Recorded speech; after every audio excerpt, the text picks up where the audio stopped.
The morning sun cast long shadows across the military compound as Colonel Sarah Chun adjusted her equipment one final time. Around her, the most elite soldiers in the world watched in stunned silence. Navy SEALs, hardened by countless missions in hostile territories, stood speechless as they witnessed something unprecedented. A civilian woman was about to undertake a mission that had claimed the lives of 3 Special Forces teams before her. Sarah was not a soldier by training. She was a linguistics professor from Stanford University, specializing in ancient dialects and regional languages of Central Asia. Her quiet life of academic research had been shattered 6 months earlier when her younger brother Michael, a Marine intelligence officer, had been captured during a reconnaissance mission in Afghanistan. The Taliban had taken him to a remote mountain stronghold that intelligence agencies couldn't penetrate. The fortress was located in the Hindu Kush Mountains, accessible only through treacherous passes that locals had used for centuries to evade foreign armies. 3 separate rescue attempts had failed catastrophically. The first team of Rangers had walked into an ambush, losing 4 men. The second mission, led by Delta Force operatives, had been discovered before they could reach the compound. The third and most recent attempt had involved a full SEAL team, but they had been forced to retreat when local insurgents had surrounded their position. General Morrison, a weathered veteran of multiple conflicts, had been reluctant to approve Sarah's unprecedented request. She had appeared in his office 3 weeks earlier with a plan that seemed impossible. She would go alone, disguised as a local woman seeking medical treatment at the small clinic the Taliban operated near their stronghold. Her knowledge of Pashto, Dari, and several regional dialects was flawless, learned during her childhood when her father had been stationed as a diplomat in Afghanistan. "You understand the risks," General Morrison had told her during their final briefing. "If you're discovered, we cannot extract you. The political situation is too delicate for another military operation in that region." Sarah had nodded calmly. She understood that she would be entirely on her own.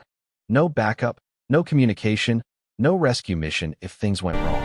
The weight of this knowledge sat heavily on everyone present, but Sarah had remained resolute. Her brother's life hung in the balance, and traditional military approaches had failed. The plan was deceptively simple. Sarah would travel to a village 30 miles from the Taliban compound, posing as a widow seeking treatment for a chronic illness. Local intelligence suggested the Taliban clinic occasionally treated women from distant villages, especially when they arrived with substantial payments.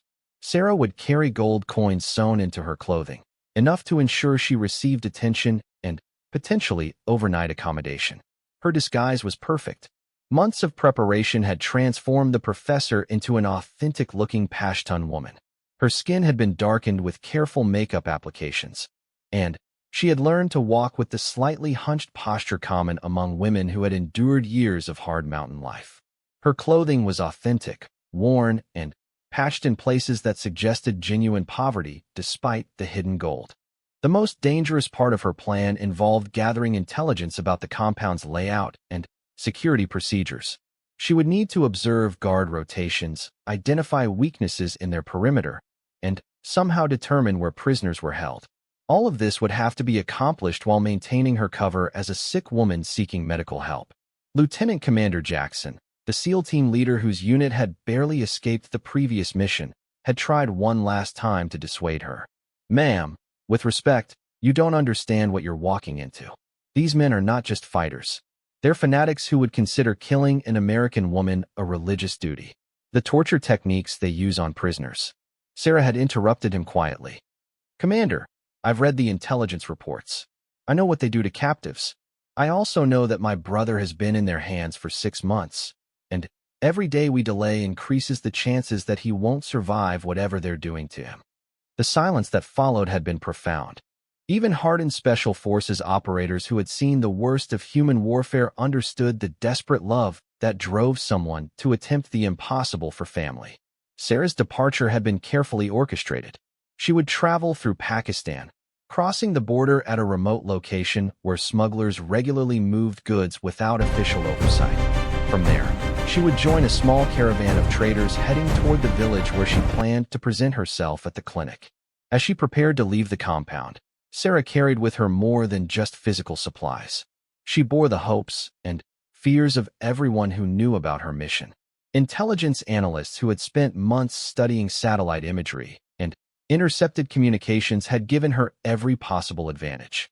Medical personnel had provided her with authentic symptoms of the illness she would be pretending to suffer from, including mild pharmaceutical preparations that would produce convincing effects. The psychological pressure was enormous. Sarah was walking into a situation where the slightest mistake, the smallest inconsistency in her story or behavior, would result in capture, torture, and death.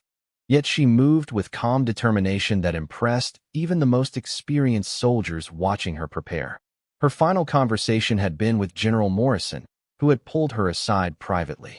"Sarah, you know that if this works, if you somehow manage to gather the intelligence we need for a successful rescue operation, you'll still be in tremendous danger when we launch the mission. You'll be inside the compound when we attack." She had smiled grimly. "General, I didn't come this far to leave my brother behind.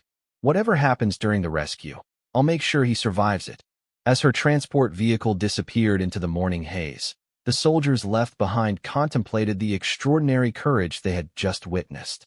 In a world of advanced technology, satellite surveillance, and sophisticated military equipment, sometimes the most dangerous missions still required the oldest form of courage, a human being willing to walk alone into mortal danger for love of family.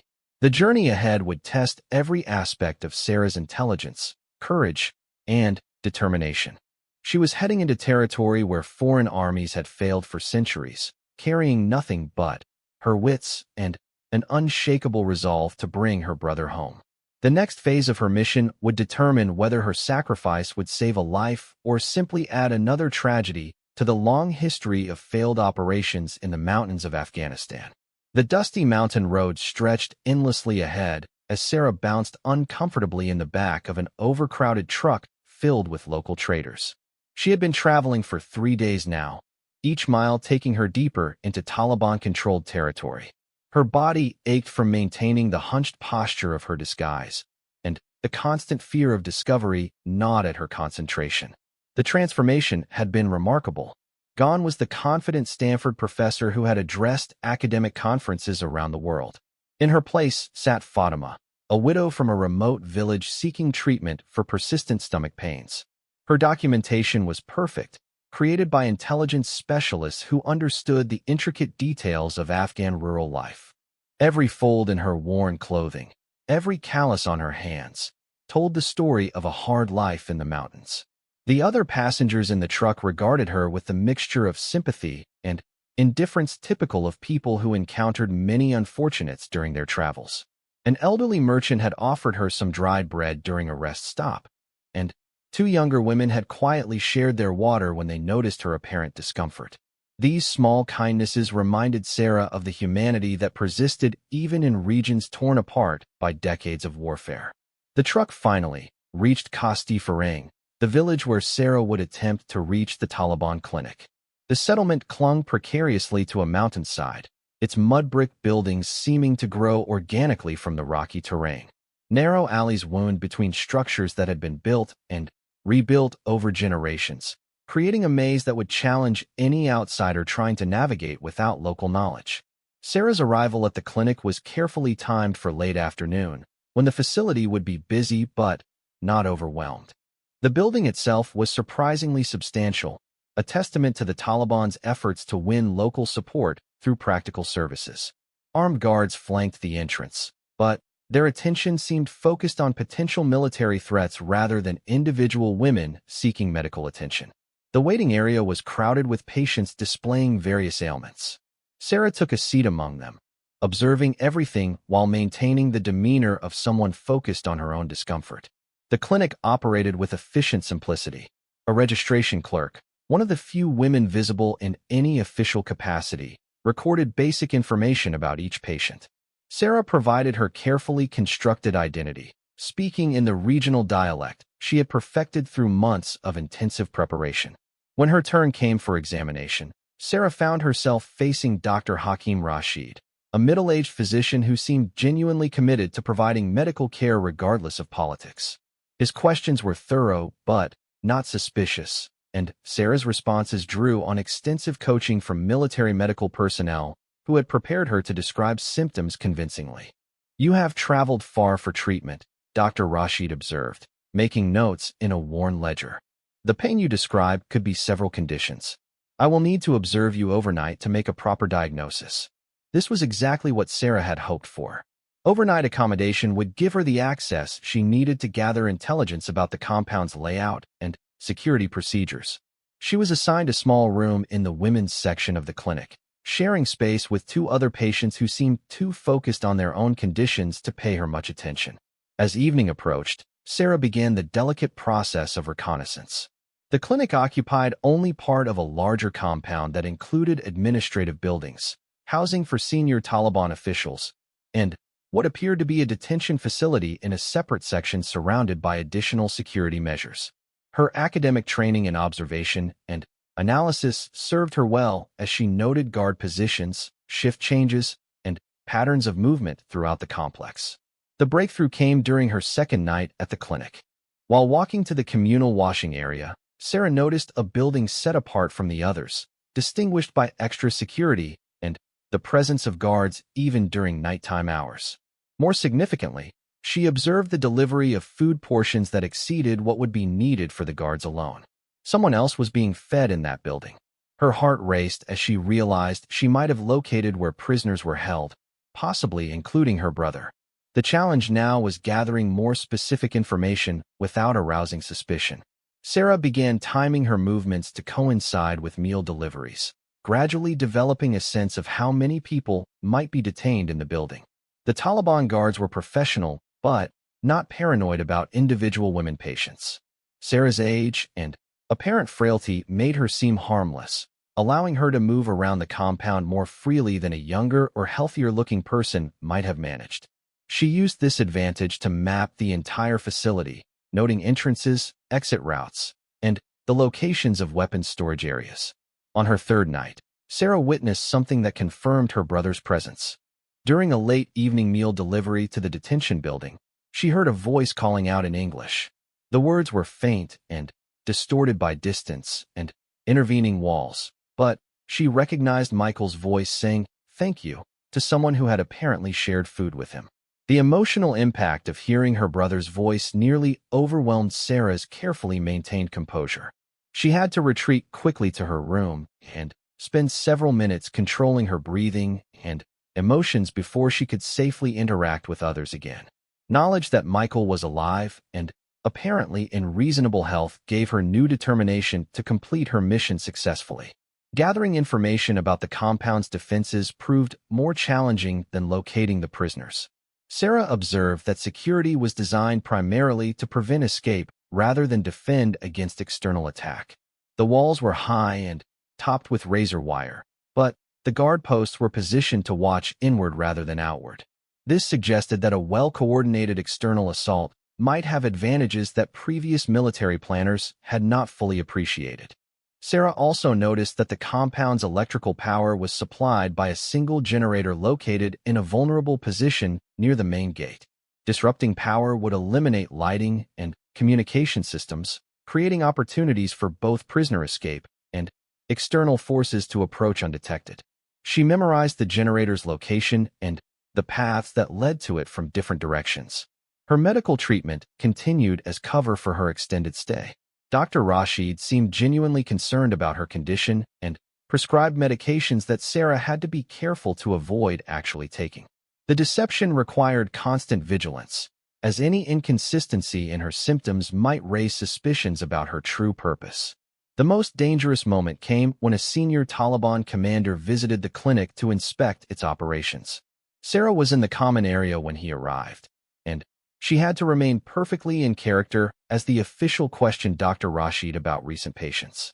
The conversation took place in Pashto, and Sarah had to resist showing any reaction to parts of the discussion that revealed information about prisoner treatment and security procedures.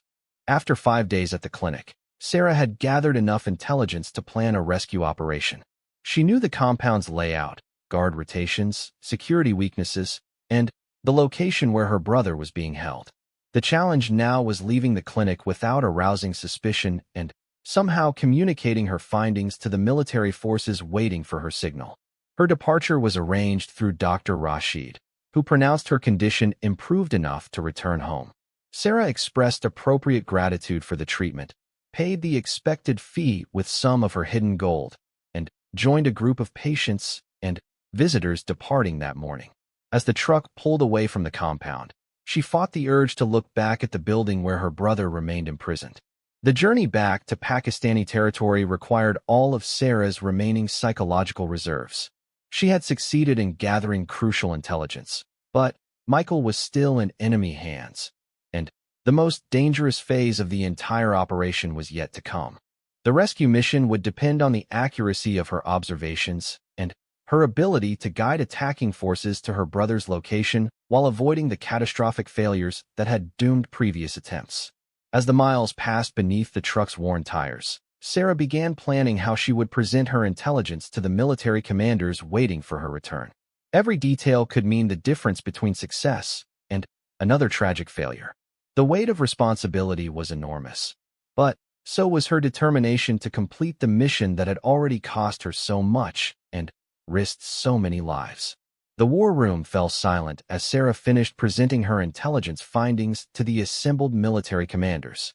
Maps covered every surface, marked with her precise observations about guard positions, building layouts, and security procedures at the Taliban compound.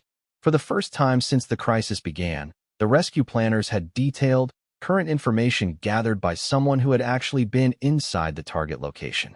General Morrison studied the hand-drawn diagrams Sarah had created from memory. "You're certain about the generator location and these guard rotation times?" "Absolutely certain," Sarah replied, her voice steady despite the exhaustion that showed in her eyes. "I observed 3 complete cycles during my stay.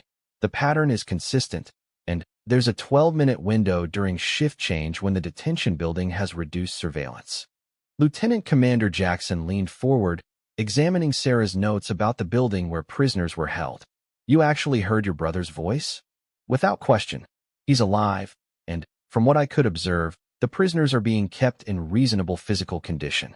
The Taliban wants them healthy for potential prisoner exchanges or propaganda purposes." The rescue plan that emerged from Sarah's intelligence was unlike any of the previous attempts. Instead of approaching the compound as a fortress to be stormed, the new strategy treated it as a facility to be surgically disabled. Sarah's observations about the inward-facing security and the vulnerable generator location suggested that a small, coordinated team could neutralize the compound's defenses while extraction specialists secured the prisoners. The operation would begin with Sarah returning to the area, but this time she would not enter the compound. Instead, she would position herself at an observation point on a nearby hillside, equipped with a powerful laser designator that would guide precision munitions to the generator and guard towers. Simultaneously, a SEAL team would approach from the blind spot Sarah had identified, moving during the guard shift change she had precisely timed. The plan required split-second timing and absolute trust in Sarah's intelligence.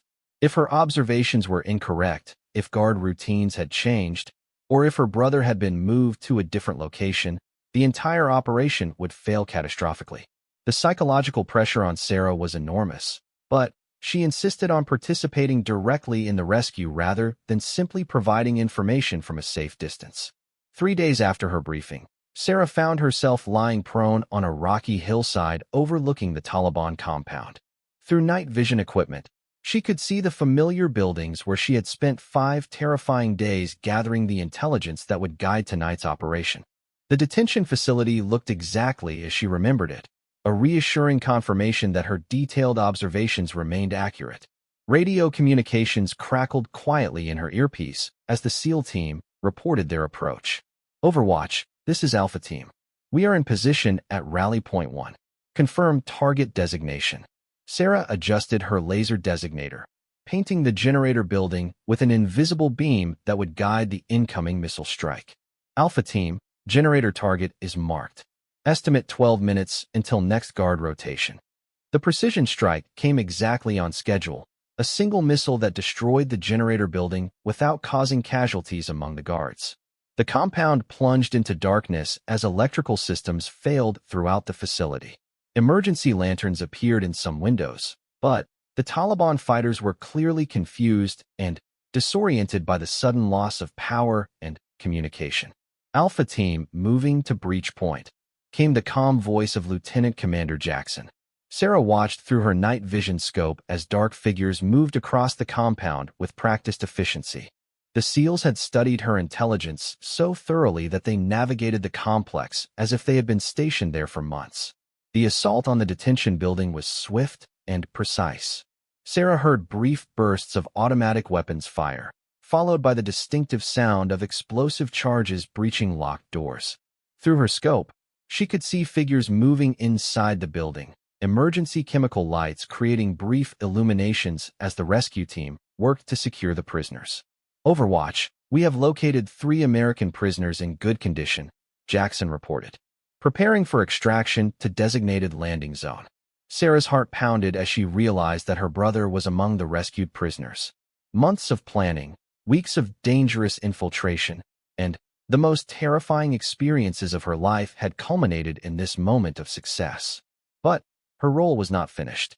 She needed to guide the extraction helicopters to the designated landing zone and provide Overwatch security until everyone was safely airborne. The Taliban response was faster and more organized than anyone had anticipated. Within minutes of the power failure, armed fighters were moving throughout the compound in coordinated search patterns. Sarah could see vehicles leaving the facility, presumably carrying reinforcements to surrounding high ground where they might intercept the rescue helicopters. Alpha Team, be advised, multiple vehicles departing compound heading toward extraction point, Sarah reported. Estimate 20 to 30 fighters moving to establish blocking positions. The SEAL team adjusted their route, using Sarah's real-time observations to avoid Taliban forces converging on their original path. Sarah's position on the hillside gave her a comprehensive view of enemy movements, allowing her to guide the rescue team through gaps in the search pattern that would have been invisible to the SEALs moving at ground level.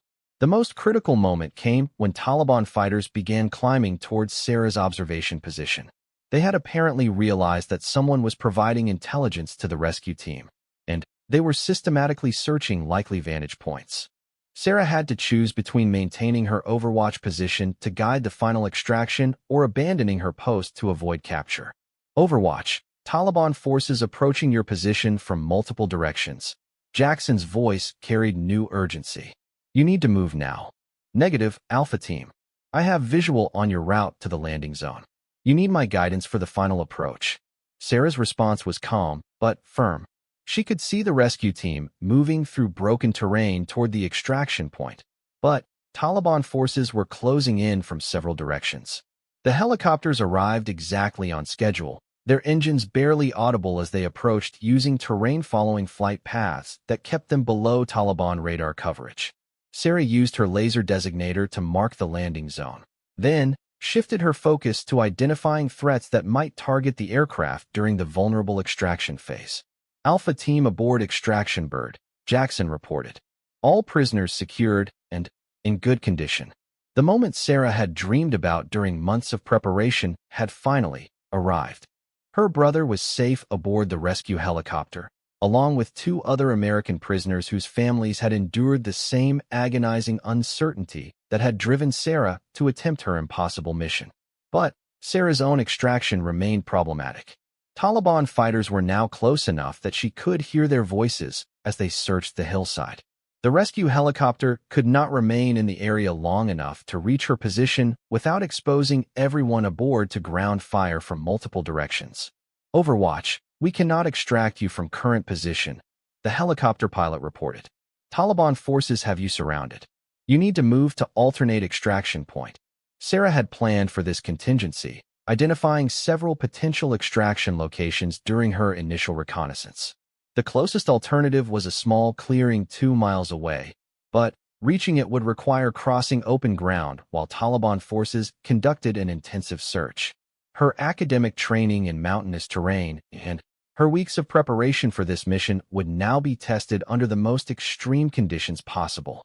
The journey to the alternate extraction point became a deadly game of hide and seek across treacherous mountain terrain. Sarah moved by night, using natural cover and her intimate knowledge of the area to avoid patrols that swept past her hiding places with increasing frequency. The Taliban forces were obviously frustrated by her ability to evade capture, and their search became more systematic and thorough with each passing hour. Radio contact was impossible during her movement, as any transmission would reveal her location to enemy forces equipped with direction-finding equipment. Sarah was entirely on her own, carrying only minimal supplies and depending completely on her training and determination to reach the extraction point before dawn exposed her to aerial surveillance. The final approach to the clearing required crossing a section of open ground that offered no concealment from Taliban observation posts. Sarah waited until the darkest period before dawn, then moved quickly across the exposed area while emergency extraction helicopters waited at the limit of their fuel range. The pickup was executed with remarkable precision, the helicopter touching down for less than 30 seconds while Sarah sprinted across the clearing and dove through the open cargo door. Taliban forces opened fire from multiple positions as the aircraft climbed rapidly away from the mountainside, but the rescue was complete. During the flight back to friendly territory, Sarah was finally reunited with her brother Michael. The siblings embraced wordlessly, both understanding that their ordeal had changed them in ways that would take years to fully comprehend.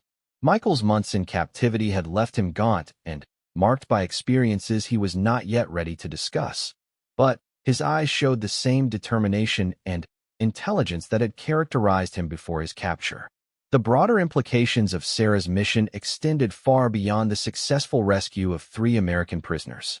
Her intelligence gathering had provided military planners with unprecedented insight into Taliban compound security, leading to modifications in rescue procedures that would benefit future operations.